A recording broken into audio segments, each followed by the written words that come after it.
반갑습니다. 에듀윌 2025년도 사회조사 분석사 2급 필기 김앤박의 박교수입니다. 이번 시간 29번부터 풀이 시작합니다. 교재 402페이지부터입니다. 29번 분산과 표준편차에 관한 설명으로 틀린 것은 분산과 표준편차는 분산도 또는 산포도라고 하죠. 분산과 표준편차는 각각의 편차를 제곱하는 편차는 각 값에서 평균까지의 차를 이야기합니다. 이 편차의 제곱을 사용하는 방법인데 제곱하는 방법인데 아래 보니까 편차의 제곱의 합을 관차의 개수로 나눈 값이다. 맞습니다. 4번을 읽어보니까 표준편차는 분산의 값을 제곱한 것이다. 분산의 값을 제곱한 것이 표준편차일까요? 표준편차를 제곱한 분산의 값이다 라고 해야 될까요? 그러네요. 4번이 틀렸네요. 1번에 분산이 크다는 것은 각 측정치가 평균으로부터 멀리 떨어져 있다. 평균으로부터 멀리 떨어져 있다를 계산하기 위해서 편차를 이용한 거죠. 29번이었습니다. 30번 분산에 관한 설명으로 틀린 것은 편차 제곱의 평균이다. 앞서 편차를 제곱해서 평균을 낸 것이 분산이었음을 확인하셨죠? 분산은 양수 또는 음수를 취한다. 제곱을 해서 평균을 냈는데 어떻게 음수가 나올 수 있죠? 틀렸다. 자료가 모두 동일한 값이면 분산은 0이다. 이 말이 어떤 뜻이냐면요. 제가 가진 값이 모두 40밖에 없어요. 그러면 평균도 40이고 모든 값이 40이면 편차도 0이 되겠죠? 따라서 분산은 0 이상이다 라는 말이 원래는 맞습니다. 자료가 평균에 밀집할수록 분산의 값은 작아진다. 무엇이 작아지기 때문에 이런 결과가 나온다? 편차가 작아지기 때문에 이런 결과가 나온다. 해설 읽어보겠습니다. 분산 또는 모분산은 편차의 제곱의 합을 자료의 수로 나눈 값이다. 단 이때 말하는 자료의 수라는 건 표본이면은 n-1 이렇게 생각하시면 될 것 같아요. 보통은 자유도라고 이야기하는데요. 자유도라는 단어보다는 n개 또는 n-1개 이 또한 자료의 수다라고 생각하시고 분산을 계산할 때 자료의 수로 나눈 값이다 라는 거 이해하시면 되고요. 그 대신 음수는 될 수가 없어요. 0 또는 양수다. 그래서 0 이상이다 라고 이야기하면 맞습니다. 31번입니다. 어느 학교에서 A반과 B반의 영어 점수는 평균과 범위가 모두 동일하고 표준편차는 A반이 15점, B반이 5점이었다. 이 자료를 기초로 내릴 수 있는 결론으로 맞는 것은 주어진 문제를 바로 해결하지 말고 그림을 한번 그려볼 수 있을 것 같습니다. A반과 B반 모두 평균 60점이라고 한번 해봅시다. 그런데 A반은 15점이 표준편차예요. 15점을 단위로 퍼져 있다 이렇게 보시면 돼요. 그런데 B반은 똑같이 60점이지만 표준편차가 5점이니까 60점을 기준으로 65점, 70점, 55점, 50점 작은 값들로 퍼져 있을 것을 예측할 수가 있는 거죠. 이제 지금 보이는 만큼을 기준으로 읽어보도록 하겠습니다. 1번 A반 학생의 점수가 B반 학생보다 평균 점수 근처에 더 많이 몰려있다. A반일까요? B반일까요? 지금 파란색이 B반입니다. 그러면 B반이겠구나. 2번 B반 학생의 점수가 A반 학생보다 평균 점수 근처에 더 많이 몰려있다. 저는 2번이 맞는 것 같은데요. 3번은 평균 점수 플러스 마이너스 1 표준편차의 범위 안에 들어있는 학생들의 수는 A반이 B반보다 3배가 더 많다. 1 표준편차라는 건 A반의 입장에서는 여기까지가 되는 거죠.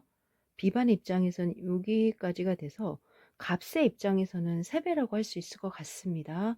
그러나 학생 A반과 B반의 전체 학생들이 몇 명인지 소개가 되어 있지 않고 표준 편차의 입장에서 값들의 차이가 3배가 되는 건 맞지만 학생 수가 3배가 된다라고 말하는 거는 수학적으로 이치가 틀렸죠.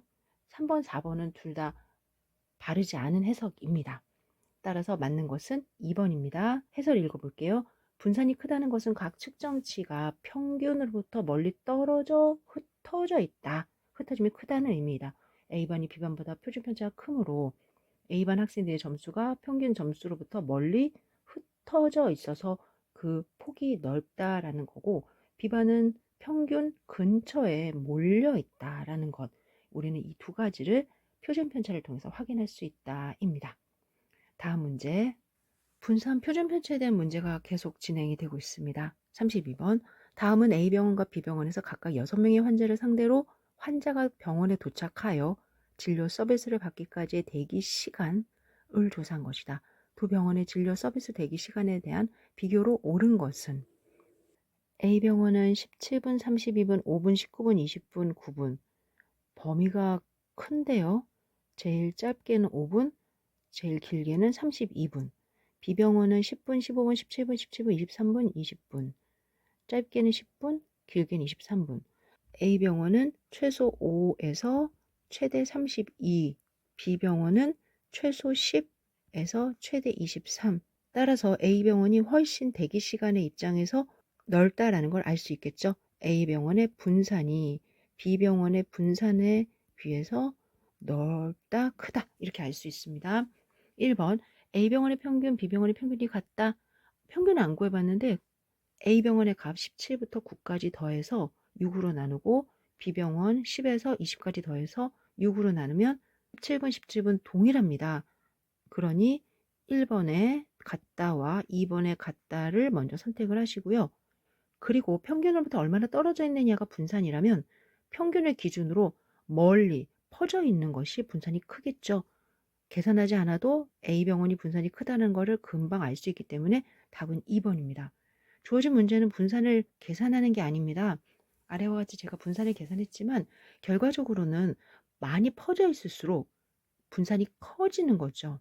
그림으로도 충분히 확인이 가능합니다. A병원의 관측값이 세모이고요. 세모, 세모, 세모, 세모, 세모, 세모. B병원의 관측값은 동그라미, 동그라미, 동그라미. 그러면 결국은 평균을 기준으로 동그라미가 훨씬 가까이 있음을 알 수 있기 때문에 분산이 작다라는 걸 바로 예측하시면 됩니다. 계산을 하는 문제가 아니었구나라는 거. 오른쪽에 33번 역시 마찬가지입니다. 다음 중 표준 편차가 가장 큰 자료는 본 수업 시간에도 해결했던 문제인데요. 1번, 2번, 3번, 4번의 조건에 따라서 평균은 다를 수 있습니다. 3, 4, 5, 6, 7, 3, 3, 5, 7, 7, 3, 5, 5, 5, 7. 서로 좌우 대칭형이기 때문에 5, 6, 7, 8, 9. 좌우 대칭형이면 가장 가운데가 평균이겠거니 할 수 있죠. 그리고 나서 표준 편차, 즉 퍼져 있는 값을 계산한 결과 크냐라는 이야기인데 그때 가장 핵심이 뭐라고요? 편차라고요. 지금 이 32번과 다른 차이점은 33번 문제는 모두 3에서 7이라는 동일한 범위를 주고 있다는 겁니다. 모두 4라는 범위를 그대로 갖고 있죠? 동그라미 4번 역시도 4라는 범위를 갖고 있기 때문에 벗어난 만큼의 퍼짐률이 바로 확인되진 않습니다. 이때 편차를 한번 계산해 보면 마이너스 1, 마이너스 2, 플러스 1, 플러스 2, 마이너스 2, 마이너스 2, 플러스 2, 플러스 2, 마이너스 2, 0, 0, 플러스 2, 마이너스 2, 마이너스 1, 플러스 1, 플러스 2. 편차 입장에서 가장 큰 계산이 될 것은 2번이죠. 마이너스 2, 마이너스 2, 2, 2. 그리고 각각 제곱을 할 거니까요. 따라서 33번 문제는 편차가 가장 크다고 계산되는 게 뭐냐라는 측면으로 문제를 해결하시면 됩니다. 2번이 답이 된다. 아래 보면 각각의 평균과 분산을 구해놨습니다. 시험장에서 이렇게 구하라는 문제가 아님을 아실 수가 있겠죠. 계산을 한 결과 5분의 10, 5분의 16, 5분의 8, 5분의 10. 두 번째가 분산이 가장 크다라는 것을 알 수가 있습니다. 34번입니다. 평균이 50이고 표준 편차가 10인 어떤 자료에 값이 모두 동일하게 10인 6개의 자료를 더 추가하였다. 표준 편차의 변화는 34번을 쉽게 이해하기 위해서 그림을 하나 그려보도록 하겠습니다. 평균 중간에 50을 기준으로 편차가 10이니까 아래로 10씩, 위로 10씩 이렇게 어떤 값들이 퍼져 있다라고 전제할 때 모두 10이라는 값 6개를 추가했다라는 거죠.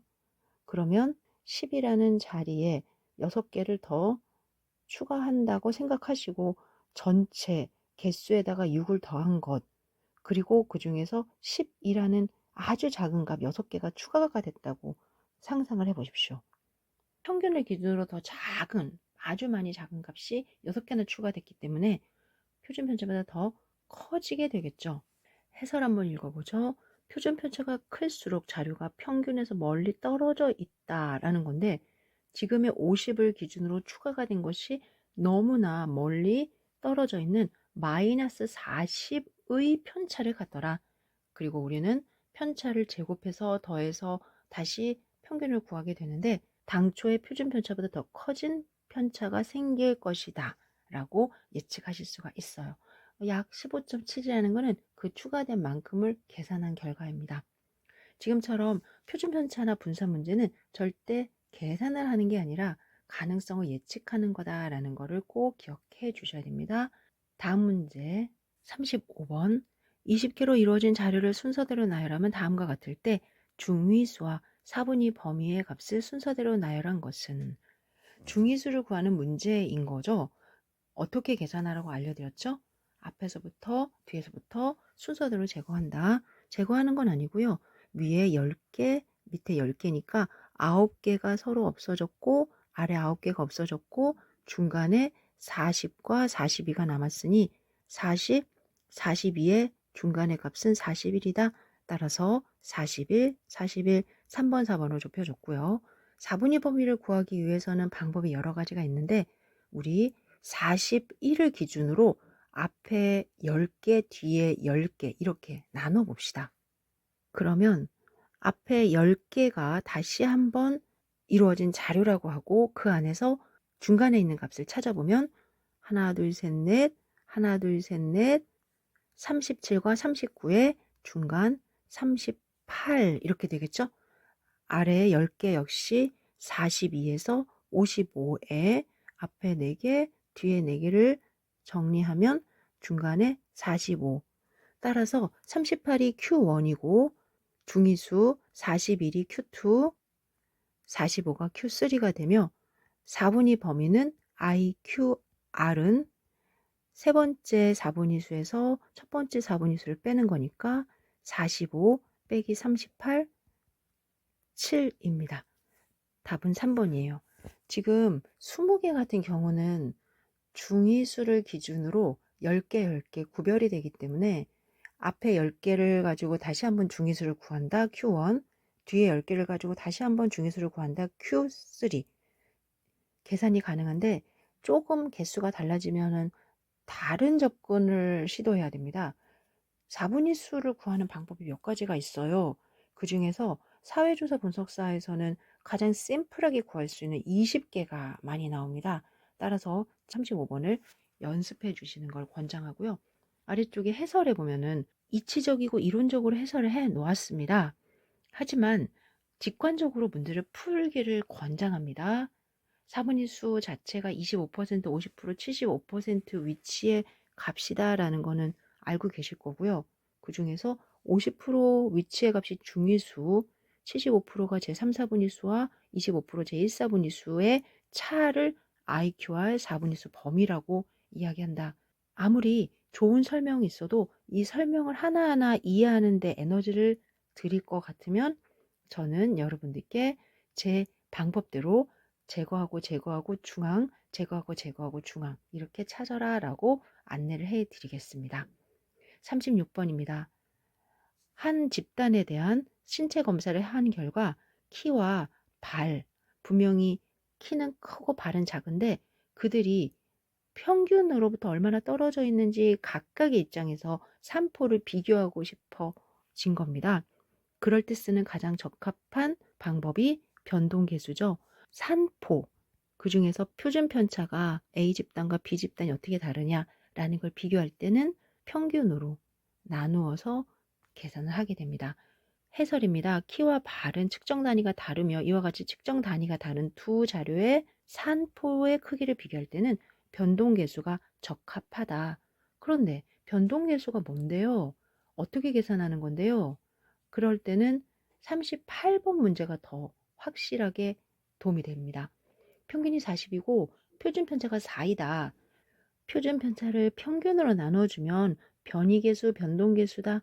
4를 40으로 나눠줘서 0.1 그리고 변이계수, 변동계수는 보통 퍼센테이지로 이야기를 합니다. 10%.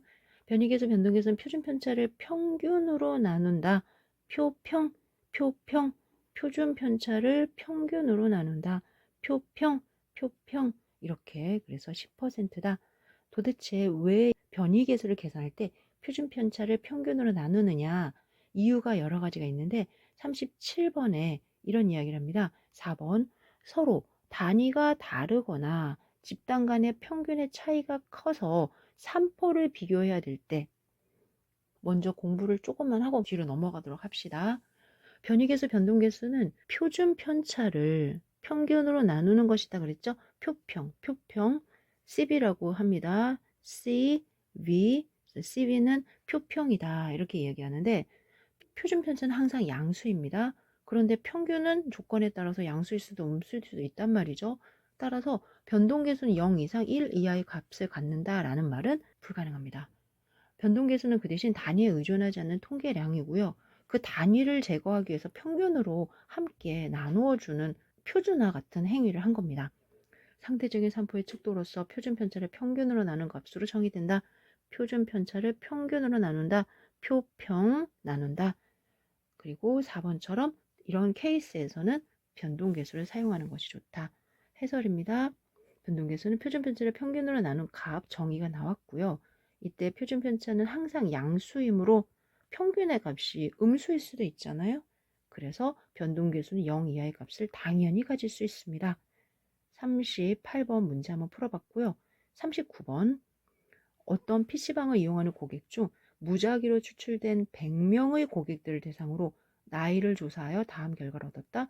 변이계수, 변동계수 CV는 얼마이냐 라고 물어보면 두 가지만 필요하다고 그랬죠. 평균과 분산의 루트를 씌운 표준편차. 그래서 표준편차는 6이다. 따라서 6을 24로 나누면 얼마냐 라는 문제네요. 4분의 1입니다. 그리고 4분의 1을 100분위로 바꾸면 25%다. 40번으로 넘어가죠. 39번 문제처럼 평균이나 분산을 딱 제공하고 계산해 라는 것도 있지만, 크기가 5개인 표본을 뽑아서 우리가 모두 합했거든. 하나, 둘, 셋, 넷, 5개를 모두 합했더니 10이 됐어. 그리고 그 각각의 값들의 제곱을 계산해서 내가 합했거든. 그랬더니 30이 됐어. 그렇다면 변이계수 얼마야? 이 조건에 맞는 평균과 분산을 계산해서 변이계수를 구해라 라는 문제인 거죠. 아래로 내려가서 평균은 어떻게 계산하면 돼요? 더한 10을 5로 나누면 되죠. 평균은 2다. 그런데 이제 분산이 문제예요. 분산에 대한 계산 방법 외우고 있지 않으면 제가 안내해 드리는 대로 한번 유도를 해 보면 좋을 것 같습니다. 저는 표본 분산을 외우고 있어요. 아, 이렇게 외우고 계세요. 그러면은 크게 주어진 문제를 푸는 데는 어려움이 없겠죠. 단, 왜 표본 분산을 계산을 이렇게 복잡하게 하지? 하는 질문이 있을 겁니다. 이에 대해서 제가 간단하게만 안내를 해 드릴 거고, 이제 추가로 외우셔도 되고 아니면 저처럼 생각하셔도 되고. 원래 표본 분산 S제곱은 각각의 값에서 표본 평균을 뺀 다음에 제곱해서 시그마 얼마로 나누는 게 핵심이다. n-1로 나누는 게 핵심입니다. 그런데 분산을 계산할 때는 xi에서 평균을 빼고 제곱을 하고 시그마를 더해서 n으로 나눴던 경험이 있으실 거예요. 이거는 모분산의 방법입니다. 즉 모집단의 분산을 구할 때는 n으로 나누고 표본의 분산을 구할 때는 n-1로 나누는데, 그 이유는 뒤에 가서 더 공부를 하도록 하고, 지금은 두 가지가 다르다라는 거를 전제하시고, 그러면 이걸 한 번만 정리할게요. 즉 시그마 xi 제곱 마이너스 2xi x바 플러스 x바의 제곱, 그 다음에 n 마이너스, 그리고 시그마를 각각 취해주면 2x바의 시그마 xi, 시그마의 xi의 제곱을 n-1로 나눈다. 이 부분이 얼마다? n개의 x바 제곱. 현재는 5개니까 5개의 x바 제곱이 되겠네요. 그러면 5개의 x바 제곱 이 부분을 우리가 끌고 와서 시그마 xi를 다 더한 거잖아요. 그러면 5로 나누면 평균이 되죠. 갑자기 5로 나눴으니까 5를 곱해서 식을 유지해 주어야 되겠죠. 그 결과 위에 이만큼만 따로 확인해 본다면 마이너스 2 x바의 제곱 그리고 5가 있는 거죠. 더하기 5의 x바의 제곱. 그러면 5x바의 제곱이 두 개가 있으니까 는 마이너스 x바의 제곱이 5. 그 결과 시그마 xi 제곱 마이너스 5의 x바의 제곱을 n-1로 나누는 결과가 된 거죠. 이와 같은 과정이 S제곱에 대한 식입니다. 그런데 주어진 문제에서 계산을 하는 게 어렵거나 기억이 안 난다. 그러면 위에 두 번째 식을 그대로 값을 넣어주시면 됩니다. 다시 밑에를 지우고 한번 보여드릴게요. 는 시그마 xi 제곱 마이너스 2x바의 시그마 xi 그리고 5의 x바의 제곱. 이 정도까지는 괜찮으시죠? 그리고 4로 나누는 거죠. 따라서 지금의 이 값들을 다 대입을 하는 겁니다. 30 마이너스 2의 x바 2 10 더하기 5의 2의 제곱 4. 이제 이걸 계산하시면 됩니다. 계산해 본 결과 는 30 마이너스 40 플러스 2, 4, 5, 20을 4로 나눈 거죠? 그러면 4분의 10, 2.5. 분산이 2.5가 나온 거죠. 이와 같이 주어진 조건을 수정하지 말고 계산을 하셔도 괜찮을 거다라고 저는 말씀을 드리고요. 현재 표본 분산까지만 구했는데 지금 표준 편차가 필요하잖아요. 왜? 변이 계수를 계산해야 되니까 그럴 때는 표준 편차도 2.5를 루트를 씌우지 마시고요. 바로 루트 2.5 밑에 분모의 2 루트 4분의 2.5 계산기로 루트 2.5 나누기 4를 계산하시면 된다는 거죠. 그 결과 0.79가 답이 됩니다. 40번 같이 조건을 주고 평균도 계산해야 되고 분산도 계산해야 되는 상황에서는 변이계수까지 계산을 하는데 지치고 실수하는 것 때문에 조금 두렵긴 합니다. 그래서 별을 쳐놨는데 한번 연습해 봐 주시고요. 그리고 선택적으로 답을 계산할지 아니면 살짝 피해서 찍고 넘어갈지 이렇게 보겠습니다. 41번입니다. 이 변이계수, 변동계수를 사용하는 이유는 41번, 42번 정도 때문이다 라고 생각을 하시면 될 것 같아요. 남자 직원과 여자 직원의 임금을 조사하여 다음과 같은 결과를 얻었습니다. 변이계수 또는 변동계수에 근거한 남녀 직원 임금의 3포에 관한 설명으로 맞는 것은 남녀의 평균이 200, 150, 임금이 다르죠. 평균 임금이 표준 편차도 4만 원, 3만 원으로 다릅니다. 여자들이 편차가 더 작아요 이렇게 이야기를 하거나 상대적으로 남자가 더 편차가 커요 이렇게 이야기를 해도 되느냐라는 질문처럼 표준 편차를 비교할 때 기준으로 평균으로 두는 것이 바로 변이계수입니다. 해설해 보니 각각의 집단에 대해서 40을 2000으로 나누니까 0.02, 또 30을 1500으로 나누니까 0.02. 변이계수가 같죠? 표준 편차 입장에서는 값이 달라 보여도 평균에 근거한 표준 편차 입장에서는 그들의 3포는 모두 같습니다. 따라서 4번 남자 직원과 여자 직원의 임금의 3포가 같다. 이렇게 이야기합니다. 이처럼 변이계수, 변동계수는 표준 편차만을 보는 게 아니라 평균에 근거한 표준 편차를 이야기를 하는 겁니다. 내려갑니다. 남녀 직원의 임금의 변이계수, 변동계수가 0.02로 동일하므로 남자 직원과 여자 직원의 임금의 3포는 같다. 이렇게 해석을 해주시면 됩니다. 이번 시간 풀이는 41번까지 진행하였습니다.